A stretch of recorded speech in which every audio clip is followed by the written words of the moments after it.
EVK கூட்டம் அறிவிக்கப்பட்டு கூட்டம் நடைபெறுகின்ற பொழுதே முன்னெச்சரிக்கை நடவடிக்கை எடுக்கப்பட்டது. இதற்கு முன்பு இதே கட்சி ஈவிகே கட்சி 4 மாவட்டத்தில் அவருடைய தேர்தல் பிரச்சார கூட்டத்தை நடத்தியிருக்கிறார்கள். அந்த 4 கூட்டத்திலும் எப்படி மக்கள் கலந்து கொள்கிறார்கள், எப்படிப்பட்ட நிலைமை என்பதையெல்லாம் ஆய்வு செய்து அதற்கு ஏற்றவாறு முழுமையான பாதுகாப்பு கொடுத்திருக்க வேண்டும் அரசாங்கம், காவல்துறை.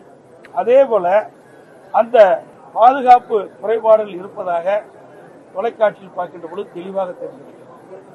ஏற்கனவே மாவட்டத்தில் நடந்த ஈவிகே பிரச்சார கூட்டத்திலும் முழுமையான பாதுகாப்பு வழங்கப்பட்டதாக தெரியவில்லை. இதெல்லாம் தொலைக்காட்சியில் பார்த்துதான் நான் இதை குறிப்பிடுகிறேன். அதோட அனைத்து இந்திய அண்ணா திராவிட முன்னேற்ற கழகத்தின் சார்பாக நான் எழுச்சி பயணம் மேற்கொண்டிருக்கிறேன். அந்த நிகழ்ச்சியில் கூட காவல்துறை எங்களுக்கு முழுமையான பாதுகாப்பு கொடுத்தது. ஒரு 3-4 மாவட்டத்தில் பாதுகாப்பு கொடுத்தாங்க. இது எந்த மாவட்டத்திலுமே இந்த பொதுக்கூட்டம் நடைபெறுகின்ற இடத்தில் காவலர்கள் அந்த பொதுமக்களுக்கு கூட்ட நெரிசல் இருந்தால் அதை ஒழுங்குபடுத்துகின்ற பணியில் ஈடுபடவில்லை.